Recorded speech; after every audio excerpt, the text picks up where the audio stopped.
Hi everybody, we're back on the road now for the next project. Now you may remember 12 months ago I went to Kendal in Cumbria to see a guy called Eddie Meek who took part in the Australian Think Desert Rally. Now this year he's going to take part in another big adventure, and that's going to be the Continental Divide ride across America, 3,100 miles on his 450 rally bike with a guy called Lyndon Poskitt.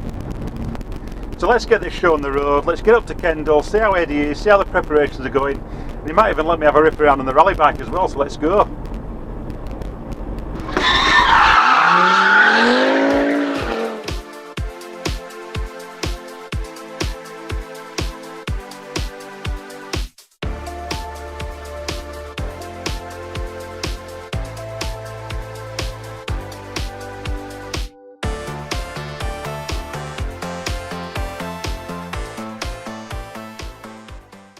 Hello everybody, we've finally made it. We are in Kendal, Cumbria with Eddie Meek at his apartment, and we're just watching a little bit of Robbie Madison pipe dreams behind me. And I've got a small bottle of Sagres, which I know my friend John Kerwin's partial to from Portugal there. Just thought I'd mention that, John, and wish you were here. But Eddie, it's been a while since we last met. How's things? Very good, thanks mate. Yeah, it's been a while. Yeah. A year ago. 12 months, isn't it? 12 months, yeah, after the Think Desert Race, and there's another trip on the cards now. Yeah.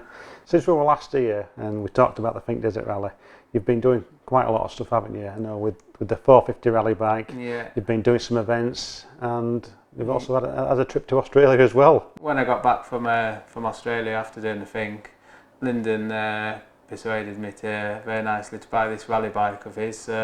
I got the 450 KTM Rally, and yeah, ever since all year I've just been getting some real good time on the bike, learning how to ride it, control it, and just, you know, it's such a bigger bike. What attracted you to the rally bike? Because you know you've been an enduro man for so long. Why go for such a big thing? Well, to be honest, like Dakar's been you know, a childhood dream to always do. So I mean, it's the next step really, isn't it, from the enduro scene. I just feel as though I want to mix adventure with racing now, and you know, I love the enduros, but I feel as though I just keep going around in circles with them. I just want to get out there and do longer days, and you know, for a longer period of time, and faster events. Yeah, I can understand that. Yeah, so that just like the speed of you know, and the rally bike's got that. So. It's like going into the unknown a little bit. It is, yeah. You don't know what's around the next corner, and you're not doing those laps. You can't, you know, each time you're doing enduro, you're practicing as you go around, and with this, it is the unknown. You don't know what's around the next corner. The bike you've got, the 450 KTM, quite an expensive machine. It is an expensive machine, yeah. It's an expensive hobby, isn't it? Yeah.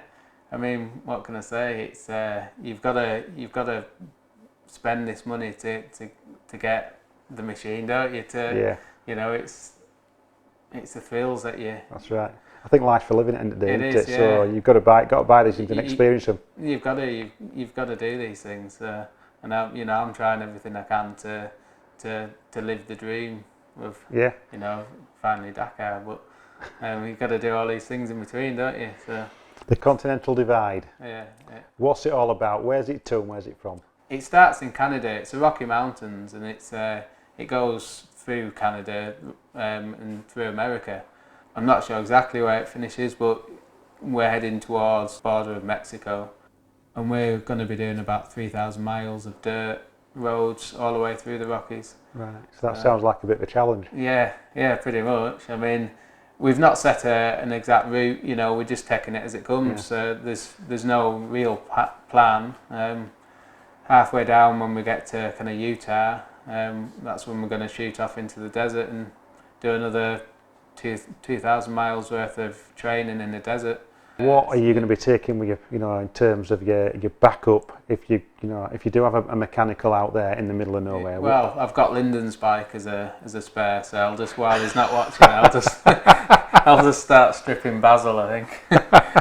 I've made a tool roll, so I've got I've been round my bike and I've got every tool that I think that I'll need for my bike. I mean, what can you do really?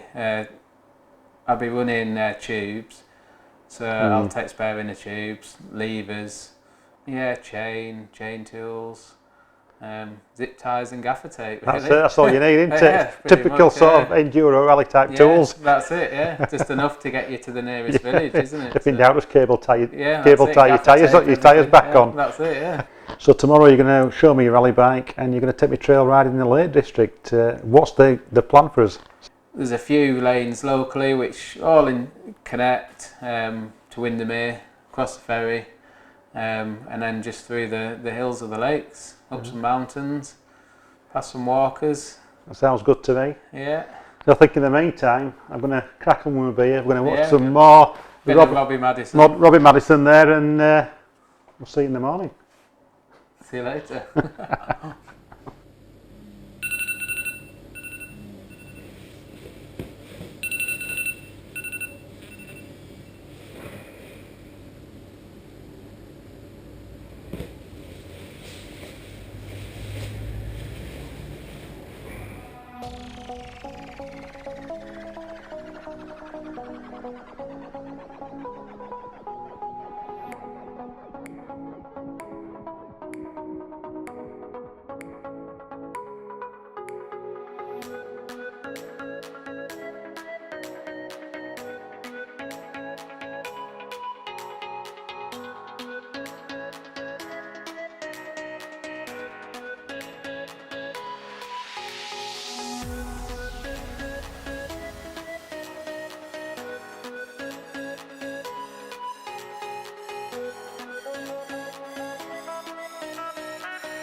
Right, thanks for the breakfast, Eddie. I enjoyed the bacon eggs. It were fantastic. That No problem. Really good night watching Robbie Madison. Yeah, dream racer.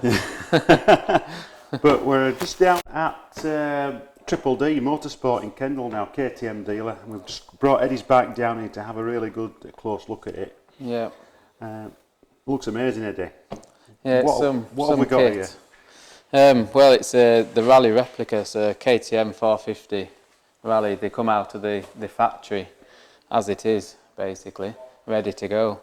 Now, this particular bike, I believe Lyndon built it, didn't he? Lyndon, he'd bought this off just one of his customers, basically. It was just another one of his projects, and he got it right for me. You know, basically brand new again. So, you know, he wanted me to have a good, reliable bike. So the bike itself is based on a 690 frame? A 690 frame, yeah. Based on the 450 kind of internals, but there's a lot of, you know, different engineering there. It's quite a unique bike. Yeah. It's not really, there's nothing else out there which is the same, you know. It's The engine itself is based on, is it on the SXS 450? Yeah. The 5-speed gearbox one? Yeah, correct, yeah. Totally unique. It's a one-off bike. It's, you know, it's purely the rally bike. It's not based on, you know, it's got the 690 frame, but everything else is, you know, it's a special. It's basically a special, yeah. But in terms of getting parts for it, then, how hard would it be to get parts, you know, if it's such a special bike? Next day, just come down to D3 here, and you know. So it's something you can order from KTM, and they know what they're talking about, and it's that's it. It's all on the parts list, all on the system. So I just need to come in here, tell them what I need, and it's, you know, it's here next day. Right. So you know, anything, nothing's on back order. You know, it's all ready to go. So. Cool. Right, starting at the front of the bike. I know there's a few things that you've still got to sort of learn about this bike in terms of navigation, etc. But we've got the fairing at the front, which is quite obvious there, and the lighting setup. What type of lights have you got in the front? It's the standard lighting, halogen. Like projector. Yeah. I know some of the newer ones have LEDs. You can change them to the LED setup. You know, they're a good light though. They're bright. 2 settings on them. And then we've got the tower, as it's called, on the top of the bike, which you use for the navigation. Yeah. So that's where you'd put your road book. I know you're not fully au fait with the road book sort of setup, but I think Lyndon's going to do some training with you. Yeah, I've not done any road book training or riding. I'm totally blank to it really. Now I'm just waiting for this opportunity with Lyndon. I want to be taught once, and I want to be taught right. And I noticed on the top of the bike here we've got these modules which are wired up. Is that the GPS? GPS, yeah, for the organisers. Put those on your bike for basically so they know exactly where you are. So this is identical to what you'd see on Dakar? Yeah, I'm pretty sure this bike's done Dakar as well. That's why the GPS unit is up there, and you've got the looms here, which they're disconnected at the minute because that's where your GPS would be. Would sit on the bracket there. Yeah, quite a big fairing on this, and it's obviously why you need that, because you've got the two tanks, haven't you, on one? Yeah. On either side at the front. Yeah, two separate tanks on the front. You've got two pumps with them. They come off individually. Roughly, the whole bike holds about 34 litres. I think these hold 11, 12 litres. Right. Got a third tank at the back. Yeah, third tank at the back. Which is back rear of the seat. And then you've got the fuel tap here, which you can choose whether you have it on the rear or the front, or you can have it on both. And having it on both would use the fuel in the rear first. Yeah. There's no indication of how much fuel you've got in there, you see. So you'd use that first, and then automatically then it comes onto the front. Now I've got indicators on the side, so I know when I'm getting low.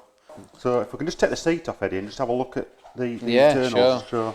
Yeah, so what you've got here is just one clip there, and if you want to just pull that cord there. Yep, I think I've got it right. There we go, one seat. So we're straight into airbox setup, and the battery is fairly straightforward, that. Yeah, you can access suspension there as well. It's hinged up, so it's easy access. Air filter, obviously. Yeah. Fuses, pretty, standard. Yeah, it's fairly, like when you're out in the field, or out in the middle of nowhere, you want to be able to get into it quickly, don't you? Yeah, everything's easy access. You saw how easy it is to get the seat off. You can obviously see there the two tanks are separate. Yeah. Just bolted on individually. You take your fairing off, two clips on the side, two at the top, and then there's 3 bolts on either tank. Quick release for the fuel hose, and your tank's off, and then you can just access the engine, depending which side you want to be on. Right.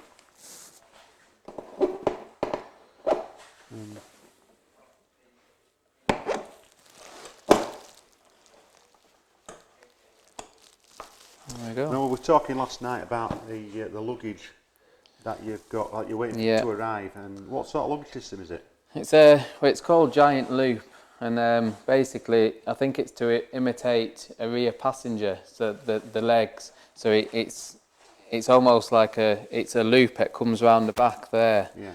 So it's made of a material which is waterproof, and it's basically like a stuff sacks, but you can still move forward and backwards, in a kind of racing style, without your panniers getting in the way, basically. Now, you've got this bike because you have got a dream, haven't you? And your dream is to do the Dakar some point. It is, yeah. Obviously, the price of entering the Dakar, it's a lot of money. I think the entry fee is something like 25 grand. And then there's everything else on top, shipping the bike over there, spares package, fuel, everything that goes with it. But I've got the bike, so that's a start, isn't it? So maybe, not too far away. Maybe I'll, get to live that dream. And you can't do the Dakar at the moment. The next best thing is to do what you're doing, adventuring. Yeah, adventuring. Yeah, just get an experience and time on the bike, and it's training in itself, isn't it? So that's right. 6 weeks out in America is gonna. I'll either won't want to sit on it again, or I'll have my entry in for Dakar. That's right. I think that will be the deciding thing. You'll either love it or you'll hate it. Yeah. You'll come back and you'll just want to chuck it away. Yeah, that's it. I don't want to see it again. But I'm sure it'll be a fantastic adventure when you go there. Yeah. But enough talking. Yeah. Let's get out and ride the Yeah, trails. looking forward to it. I'll get you out there in the trails. Let's do it. Come Yeah, on. let's go. Nice one.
Continental Divide, let the adventure begin.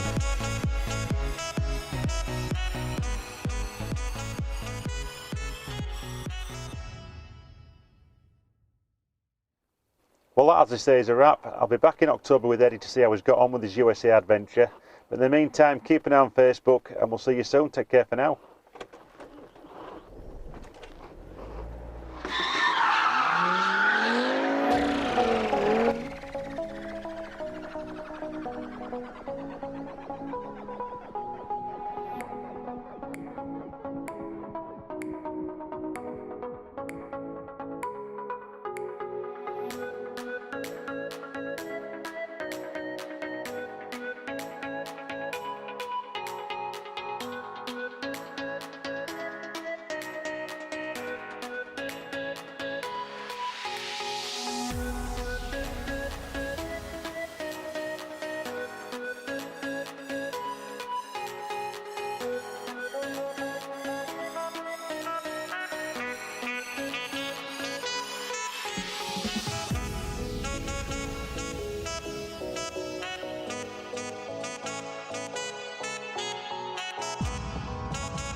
on Eddie Meek's 450 rally bike. It's the first time I've ridden on like this. Proper rally bike car where I think I better treat it with respect.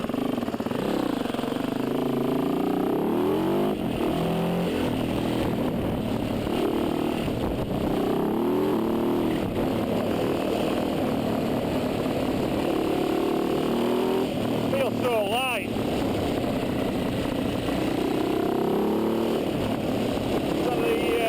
We're just crashing on the handguard. Makes me feel like it's not quite right. And the gear lever position just not quite right for me.